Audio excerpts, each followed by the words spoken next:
Votre programme vous est présenté par Bismart et Banque Palatine, banque des ETI, de leurs dirigeants et banque privée.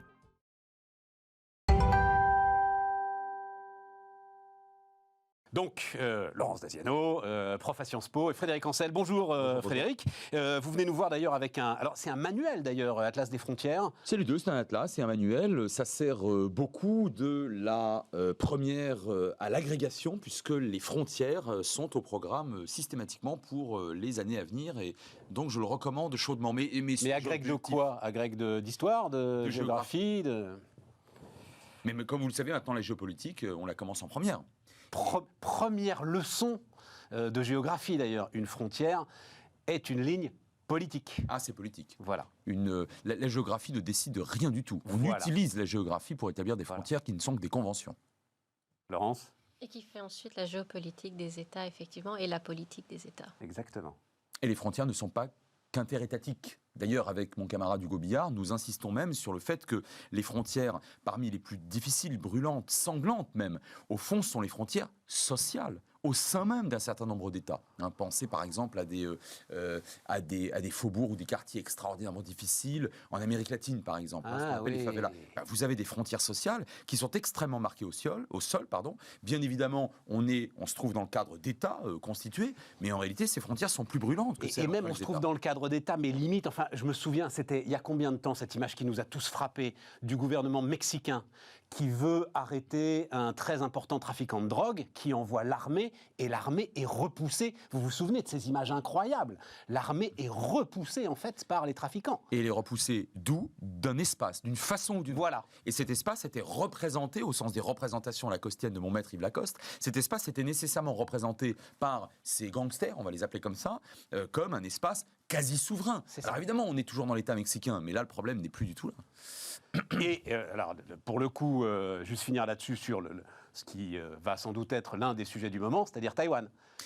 Oui, la frontière. Mais d'ailleurs, je n'en sais rien. C'est-à-dire, qu'est-ce que nous, par exemple, Français, République française, la France, comme dit l'autre, on reconnaît envers Taïwan? C'est-à-dire, on reconnaît l'indépendance et la souveraineté de Taïwan? Non, la souveraineté, non. La souveraineté au sens onusien étatique du terme, non, c'est Pékin. Depuis les années 60-70, tous les États, les uns après les autres, reconnaissant, objectivement... Si vous reconnaissez la Chine populaire, vous êtes obligé de ne pas reconnaître... Ça, c'est certain. Taïwan. Voilà. Pékin refuse catégoriquement, évidemment, de considérer que cet État puisse être souverain. Et les Taïwanais, qui eux se considèrent, qui sont des Chinois, et qui se considèrent comme étant finalement la Chine, la vraie Chine nationaliste de Chiang Kai-shek à l'époque, bon, eux ont l'intelligence politique de ne pas exiger une reconnaissance de souveraineté. Moyennant quoi, le statu quo se maintient. Mais là, pour le coup, vous pointez le doigt sur quelque chose de fondamental, qui sont les frontières maritimes. Puisqu'évidemment, Taïwan est une île, ça n'étonnera personne. Ça, oui. Et donc là, les frontières maritimes, elles sont évidemment contestées par la Chine, puisque, allez, je vais faire un parallèle un peu osé, pour eux, c'est le rail d'Ouessant entre les deux. À partir du moment où Taïwan n'est pas reconnu comme souverain, la Chine considère que les bateaux étrangers ne peuvent pas passer entre Taïwan et les côtes chinoises. Moi, j'irais même plus loin, puisque pour la Chine de Pékin, Taïwan, c'est la Chine, et le fait que Pékin aille à Taïwan, ce qui va quand même finir par arriver, parce que Xi Jinping n'arrête pas de le dire, c'est jamais que unifier un territoire, que c'est une affaire intérieure, et que l'Occident les Américains et l'Occident n'ont absolument rien à dire. Ouais, ça, c'est clair. Voilà. Non, mais vous parlez du rail d'Ouessant, et j'oublie complètement que, avec l'Irlande, on a un sujet qu'on n'arrive absolument pas à gérer. Là, vous avez des frontières qui se superposent. C'est absolument passionnant comme sujet quand on commence à parler des frontières, Frédéric. Oui. Sachant qu'il y a 193 États reconnus à l'ONU, plus une quinzaine non reconnus, et donc vous multipliez le nombre de frontières interétatiques entre ces États, sachant qu'encore une fois, j'insiste là-dessus, vous avez des frontières ethniques, religieuses, sociales, qui viennent effectivement s'ajouter ou se superposer à ça. Donc en réalité, vous avez fondamentalement des dizaines de milliers de frontières sur cette planète. Atlas des frontières, donc aux éditions Autrement. Et alors démarrons avec des frontières qui existent, sans exister, etc. Le Proche-Orient. Donc un an après, un peu plus d'un an après ce qu'on a appelé les accords d'Abraham, je parle sous votre contrôle évidemment, reprise des relations entre Israël et les Émirats Arabes Unis, Bahreïn, le Soudan et le Maroc, rencontre plus discrète avec la Jordanie et l'Égypte, un Premier ministre israélien qui avance sur un fil, c'est ça, hein, avec une majorité faite de briques et de broc, mais qui a l'air de s'en sortir. Est-ce qu'on peut parler d'une nouvelle donne, Frédéric ? On peut parler d'une nouvelle donne, ou plus exactement du dernier clou planté dans le cercueil de cette espèce de cette vieille rengaine du conflit israélo-arabe. Le conflit israélo-arabe, il n'existe plus depuis très longtemps. Je ne parle pas du conflit israélo-palestinien, dont c'est le noyau, et qui demeure, alors un conflit de basse intensité, mais qui demeure. Mais le conflit israélo-arabe, écoutez, la dernière fois qu'il y a eu une guerre interétatique, donc entre Israël et un État arabe, c'était en 73, il faut être sérieux. C'est la guerre de Kippour, pardon. Donc ça fait très longtemps. Allez, on va dire 82 avec le Liban quand même. Oui, si tant est que le Liban était réellement indépendant à l'époque. Ouais. Donc, mais vous avez raison, vous connaissez bien, au pire, on peut dire 82. Donc en réalité, on a affaire à des États, comme le Maroc par exemple, bien sûr, les Émirats et Bahreïn, bien sûr, qui avaient déjà ouvert en 96 un bureau d'intérêt commercial avec Israël. Le Soudan, c'est nouveau, mais le Soudan est un pays extrêmement faible. Là, on n'a plus grand-chose en face. Je veux dire par là, inversons le postulat, les États arabes, la Ligue arabe, c'est 22 États. Hein. Au sein de la Ligue arabe, les États qui ne reconnaissent toujours pas Israël, soit sont extrêmement lointains, je pense à l'Algérie, soit sont faillis, effondrés. Je pense à la Somalie, par exemple, ou le Yémen, c'est plus un État. La Libye, c'est plus des États, fondamentalement. Soit la Syrie, mais qui ne sont plus réellement souverains. Parce que M. Assad obéit à M. Poutine, c'est le moins qu'on puisse dire. Et éventuellement même aux Iraniens. Écoutez, il n'y a plus de conflit israélo-arabe. Donc oui, c'est une nouvelle donne, mais j'ai envie de dire que c'est l'officialisation. Même pas avec l'Iran. L'Iran n'est pas un pays arabe. Ah oui, vous avez raison, oui, tout à fait. Donc, il y a plusieurs pays musulmans. Oui, absolument. Il y a quand même encore l'Arabie Saoudite, hein, même s'il y a des échanges entre l'Arabie Saoudite et Israël qui sont sous le radar, mais ils existent. Il y a quand même le fait que pour l'Arabie Saoudite, qui est le leader à la fois du monde arabe, et qui se veut le leader du monde arabe et du monde musulman, il y a quand même cette question palestinienne qui sera à régler avant qu'ils aient une représentation commerciale en Israël. Mais ils finiront par y arriver aussi. Mais il y a encore l'Arabie Saoudite, et ça ne se fera, parce que je pense que ça se fera, que si les États-Unis interviennent. Parce qu'il y a besoin quand même de cette médiation américaine. On l'a vu aussi avec l'accord d'Abraham. Il y a besoin de cette médiation américaine, et ça pose toute la question de quelle sera la diplomatie américaine au Moyen-Orient. C'est un petit peu là-dessus qu'on avait terminé la dernière fois. On en dira un mot, mais ça n'a plus rien à voir avec les plans de destruction de l'État d'Israël des années 70, Laurence. Là, c'est terminé. Non seulement c'est terminé faute de combattants. Enfin, c'est pas... Et qu'est-ce que ça change pour les Palestiniens ? C'est-à-dire, ce que fait Naftali Bennett, là, est-ce qu'à un moment, ça peut... Parce que c'est quand même une situation, alors j'allais dire qui ne peut pas durer. Elle dure depuis... Mais forcément, à un moment ou à un autre, il va se passer quelque chose, et quelque chose de grave, de très grave, autour de ces situations. Oui, à chaque fois qu'il y a une intifada, par exemple, c'est quand même grave pour les personnes sur le terrain. Mais ce n'est pas grave sur le plan diplomatique. C'est triste ce que je vous dis. Hein. Moi, je suis d'accord avec ce que vous venez de dire, avec peut-être une pointe d'optimisme en moins. La précédente, elle a touché Israël en son cœur. C'est-à-dire, des villes israéliennes se sont soulevées, des populations arabes de villes israéliennes se sont soulevées. Il y a un stade qui a été franchi. Est-ce que ça fait pas réfléchir Israël ? Est-ce que ça fait pas avancer la solution, juste trouver une solution à ce conflit endémique ? Quelques milliers de personnes se sont soulevées dans 2 villes. Bon, ça c'est une chose. En même temps, vous avez cette coalition de briques et de broc, dont vous avez bien fait de rappeler qu'elle était ainsi, mais à mon avis c'est pour ça qu'elle va continuer très longtemps. Dans cette coalition, pour la première fois, il y a un parti arabe et un député arabe qui en sont totalement partie prenante. C'est vrai. Bon, alors si vous voulez, quand vous êtes israélien, un peu nationaliste, que vous n'êtes pas très très pressé de régler la question palestinienne parce que c'est plus qu'un contentieux, oui, d'accord, là il y a eu quelques soulèvements. Faites du social et on n'en parlera plus. Faites de l'économie. Faites de l'économique et du social. Mais c'est ce que Netanyahou a fait pendant 10 ans, 12 ans. Et ce qui tient aussi l'accord avec les Émiratis, c'est le besoin qu'ont ces États, que ce soit les Émirats arabes unis, que ce soit Bahreïn et que ce soit le Qatar aussi, c'est que ce sont des petits pays, ce sont des pays qui n'ont pas de marché intérieur, donc pour se développer, ils ont besoin d'investissements étrangers. Ouais. Et qu'est-ce qu'apporte Israël ? Et c'est ça qui intéresse aussi les Émiratis. Israël, il apporte sa culture de la Startup Nation. Là, c'est eux, la Startup Nation. Il apporte tout son savoir-faire en cyber, son savoir-faire dans le domaine de l'eau, dans le domaine de la santé, et ça, ils en ont besoin. Donc, moi, je pense que c'est par l'économique et par le développement économique qu'on arrivera au bout de ces questions. Et par le renseignement face à l'Iran. Parce que si vous voulez, on a affaire à 4 États. Ça reste un sujet quand même, ça, à l'Iran. Voilà, c'est ça. Ça reste. Et tout à l'heure, vous aviez raison, vous disiez il faut la médiation américaine, c'est vrai. Après, sur les Palestiniens, je pense très sincèrement qu'à peu près tout le monde maintenant, parmi les grandes puissances, se fout complètement des Palestiniens. En revanche, chacun des 4 États arabes signataires des accords d'Abraham a reçu quelque chose d'extrêmement concret des États-Unis. Ça, si vous voulez, et là, par rapport, par exemple, pour le Maroc, l'obtention de la souveraineté, de l'acceptation de la souveraineté, la reconnaissance de la souveraineté américaine sur le Sahara occidental, c'est juste fondamental. Pour les Marocains. Donc, à côté de ça, si vous voulez, pareil pour les Là encore, Émirats. une guerre endémique. Attendez, face les au Émirats Front arabes unis, Polisario. bah oui, mais les Émirats arabes unis qui reçoivent des chasseurs F-35 Et les drones. américains. Mais vous vous rendez compte de ce que ça veut dire pour un petit pays comme ça? Il y en avait que deux, il y avait Israël et maintenant il y a eux, avec d'ailleurs l'accord des Israéliens. Écoutez, par rapport à ça, Ramallah, oui, bon, on repassera. Ouais, je comprends. Donc oui, Ouais, vous avez tout à fait raison. Et à côté de ça, ou en plus de cela, il y a bien évidemment le hard power qu'il ne faut jamais négliger. La reconnaissance sur tel territoire dans la souveraineté contestée. Et puis alors là, pour les Émirats, c'est carrément des chasseurs bombardés d'un écrit, quoi. Reparlons économie, là, parce que tu as eu une phrase, c'est ce que Netanyahou fait depuis dans le développement économique des territoires palestiniens. Non. Y compris. Oh, y compris en les soudant à Mais l'économie pas israélienne. massivement, quoi. Enfin, pour le coup, c'est un truc, et on est sur Bismart, chaîne économique, c'est un truc que je ne comprends pas depuis 15 ans, 20 ans que cette histoire nous passionne collectivement. C'est qu'il n'y a pas... Enfin, bon Dieu, c'est tout petit, quoi. Ah oui. C'est tout petit à développer, c'est rien. Qu'il n'y ait pas le plan massif d'investissement pour développer ces territoires qui, Oui, j'en mais suis persuadé comme vous, régleraient une grande partie.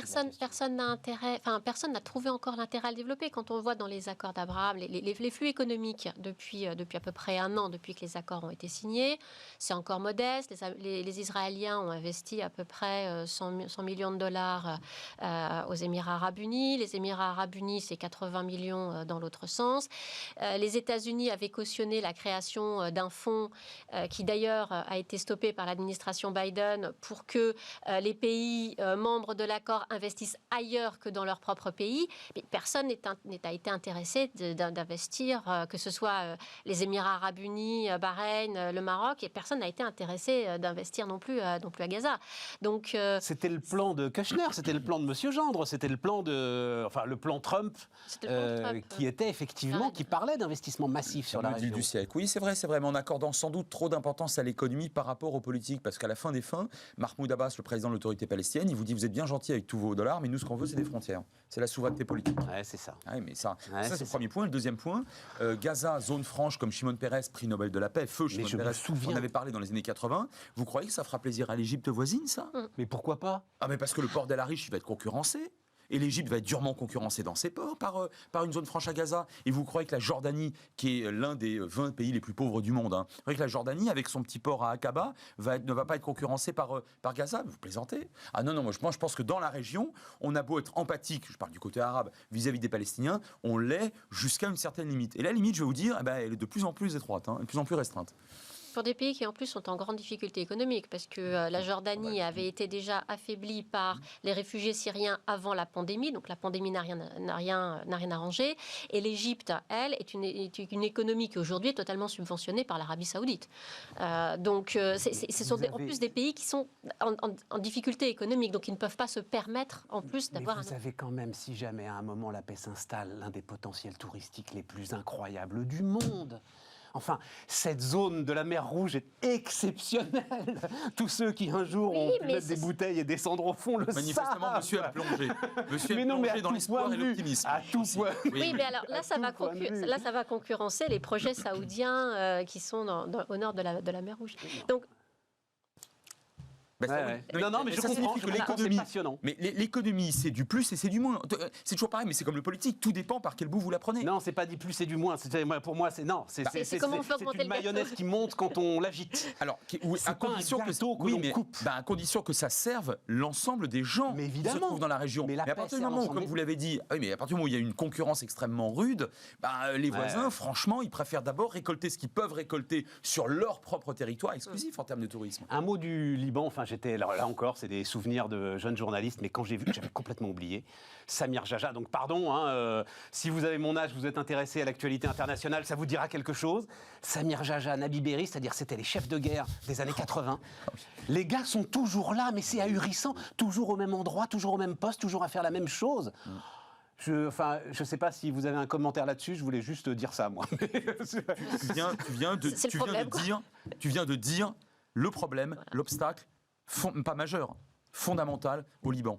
C'est-à-dire la constitutionnalisation du confessionnalisme. Voilà. C'est-à-dire que le chef, fils de chef, petit-fils de chef, dans la quasi-totalité des cas, va remplacer l'État. Et l'État-nation, lui, est un État mollusque, un État extraordinairement faible, disposant de prérogatives fondamentalement très faibles. Donc à partir du moment où on n'arrive pas à virer littéralement, ou à la jeunesse, c'est pas aux Français de le faire, c'est à la jeunesse libanaise, à partir du moment où elle n'arrive pas à virer ces chefs, fils de chefs, petits-fils de chefs, dont les fils seront à leur tour chefs, qui en croquent, il n'y a pas d'autre terme, notamment sur le plan social et économique, le Liban ne peut pas s'en sortir. Et aujourd'hui, la manière de résister de la jeunesse, et c'est assez triste de le dire, c'est de partir. Puisqu'elle est très très éduquée, enfin, elle a un niveau socio-éducatif très élevé, elle s'en va en Occident. Bien sûr. Rien à ajouter, le pays où coulait le lait et le miel. La Suisse du Moyen-Orient. La Suisse du Moyen-Orient. Non mais tu as dit la constitutionnalisation du confessionnalisme. Du confessionnalisme. Ah oui, parce que on doit tous y réfléchir. 18 confessions. On peut y réfléchir parce que jeté par-dessus bord l'État-nation, s'est allé au communautarisme, au tribalisme, au clanisme. Voilà. Et je pense que c'est une voie qu'il ne faut pas suivre. Tu voulais dire un mot de Maroc, Algérie oui, triangle. Oui, c'est vrai que c'est un triangle, oui. France, Maroc, Algérie, oui, un triangle diplomatique extrêmement brûlant. Non, simplement ajouter à ce qui a été dit ces derniers jours autour du énième scandale, suscité d'ailleurs surtout par la diplomatie algérienne qui n'a pas apprécié les mots du président de la République évoquant une rente mémorielle, fondamentalement dans la région, et je le dis très très objectivement, on a un allié et un ami difficile. L'ami difficile, ou un État qu'on essaye de faire ami, c'est l'Algérie, mais l'allié c'est le Maroc. Et quand vous regardez les investissements, le renseignement, encore une fois, le renseignement, les accords stratégiques et militaires, les alliances croisées, on retrouve systématiquement le Maroc. Et ça, c'est quelque chose qui est ça relève d'une constante. Et donc ça veut dire, tu dis quoi? La France doit faire un choix? De toute façon, le choix, il est fait. Notre choix, il est fait et c'est le Maroc. Ouais, c'est ça. En tout cas, c'est ce qui se perçoit très concrètement, très objectivement. Quelles implications ça mais ça rend fou furieux les Algériens.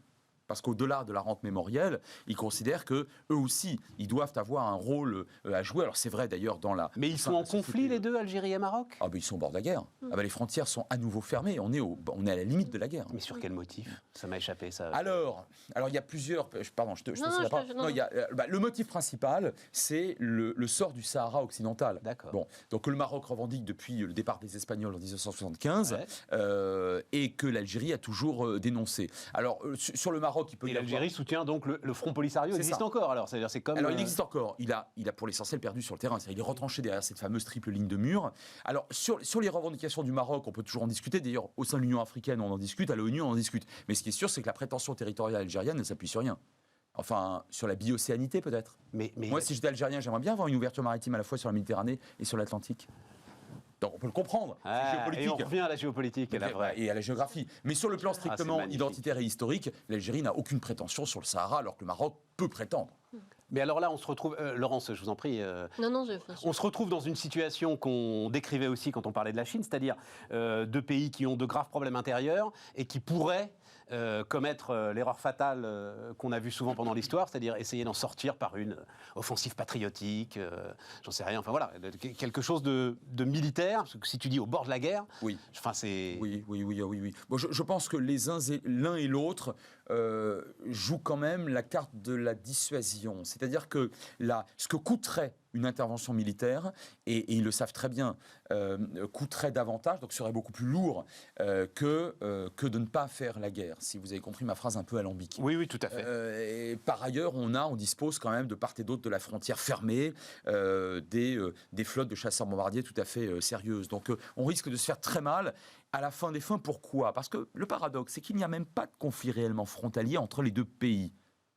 Sahara occidental, c'est autre chose. Le Maroc, bien sûr, le revendique comme appartenant à son territoire. Mais enfin, entre l'Algérie originelle, disons, d'avant 75, et le Maroc d'avant 75, il n'y a pas réellement de conflit territorial. Donc on a vraiment cette espèce d'approche française, européenne, africaine aussi, puisque chacune des deux puissances se veut aussi une puissance sahélienne. Et là aussi, donc, on est dans une rivalité extrêmement forte. Mais enfin, faire la guerre pour ça coûterait très, très, très cher. Alors, allons en Europe. Tiens, avant la pause, Laurence, la dernière fois, on en avait parlé, on avait fini là-dessus. L'Italie. Sur le miracle italien. Ouais, Sur l'Italie. l'Italie. L'Italie, 6% de croissance prévue par l'OCDE cette année. Ouais, nous aussi, même pas mal. Donc, 6,25 nous-mêmes. donc 6% de croissance qui sont prévus. Grand bénéficiaire du plan d'investissement européen, parce que sur les 750 milliards, il y en a 220 qui sont juste pour C'est l'Italie, qui sont investis essentiellement, ou qui vont être investis essentiellement dans les infrastructures, donc l'école, la santé, les énergies renouvelables, la fibre. Donc un choc, ce qui se veut un choc de compétitivité pour l'Italie, avec une rénovation à la fois du droit de la concurrence, de la justice, parce que tout ça c'est de l'administration, parce que c'est clérosé, sous la houlette d'un Mario Draghi qui conserve sa bonne étoile, sa bonne presse. On l'a dit jusqu'à quand, parce que on voit arriver février 2022 et les élections présidentielles avec un peu d'appréhension. Mais il est quoi? Il est populaire en Italie ou pas, Mario Draghi? Il est populaire au sens où il s'est mis au-dessus des partis. Et même si donc la situation quasi idyllique que j'étais en train de présenter a quand même quelques faiblesses. Les faiblesses, c'est les jeux politiques italiens, parce qu'il y a quand même toujours des gens que ça gêne quand il y a un leader qui émerge. Et puis, on en parlera peut-être aussi, les prix des matières premières, de l'énergie qui montent et qui donc peuvent affaiblir la croissance italienne. Mais Mario Draghi s'est mis au-dessus de la mêlée et a dit, bon, bah, maintenant, on arrête tout, on est post-Covid, parce qu'il faut quand même aussi se souvenir que l'Italie a été le premier pays touché par la crise Covid en janvier-février en Europe, et que l'Europe a bien rigolé en disant « Ah, ces Italiens, comme toujours, ils ne savent pas gérer, ils n'ont pas le système de santé, ils ne savent pas gérer la petite grippette. » Tout à fait. Donc, on les a quand même bien laissés tomber sur ce sujet-là, comme on les a toujours laissés tomber sur les questions migratoires.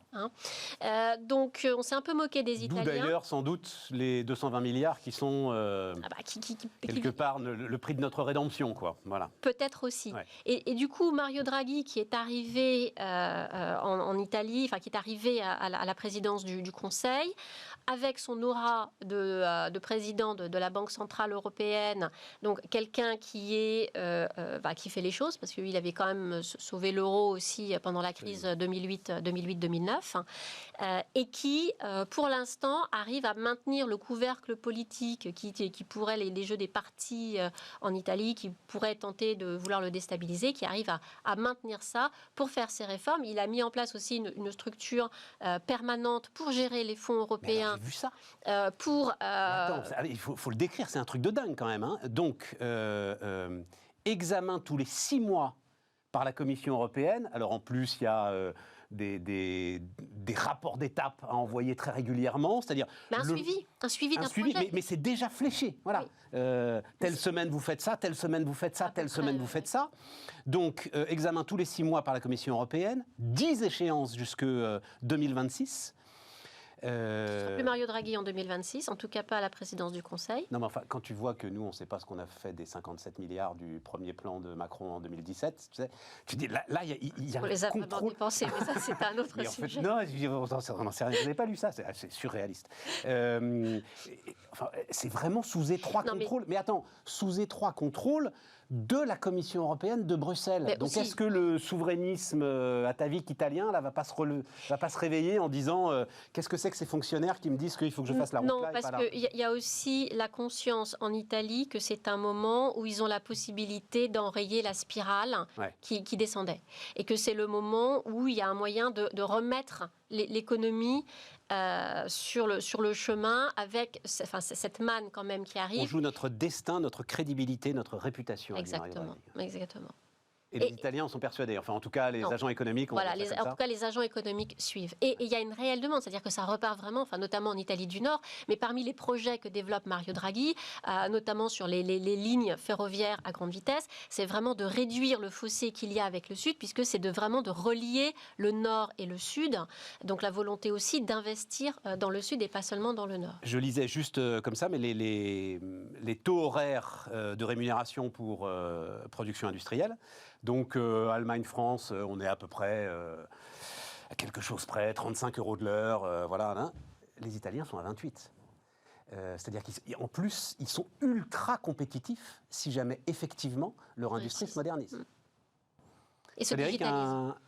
Un mot là-dessus, autour de l'Italie. C'est l'une des puissances oubliées de l'Europe. On n'en parle pratiquement jamais. On parle que de la rivalité entre la France et le Royaume-Uni encore récemment. L'Allemagne, que va faire le couple franco-allemand. Mais en réalité, l'Italie, alors je parle sous ton contrôle, c'est quand même un poids économique tout à fait important, même industriel d'ailleurs en Méditerranée. Et le nord de l'Italie est extrêmement industrialisé. Et on a toujours, alors peut-être moins les Français que les fameux frugaux du nord de l'Europe, mais on a effectivement souvent tendance à s'en moquer. Et tout à l'heure, tu as évoqué les questions migratoires. Ça a été un véritable scandale. Là, pour le coup, l'accord du Dublin a été un véritable scandale. On a laissé les Italiens tout seuls.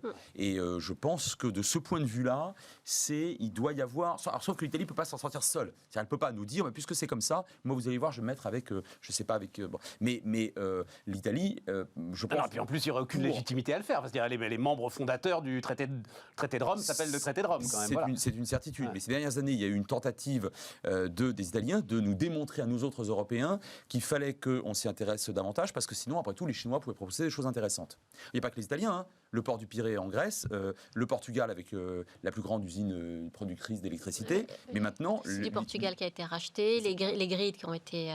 les grids, c'est-à-dire les réseaux électriques, le réseau grec a été racheté par... Ouais, mais ça... Alors, les Italiens risquent de suivre ce chemin-là. Pardon les amis, mais ce truc-là, je n'ai pas prévu qu'on en parle, mais juste question courte, et puis alors, question géographe. Que le port du Pirée soit à capitaux chinois, ils ne vont pas partir avec. Enfin, j'ai jamais compris où était le problème.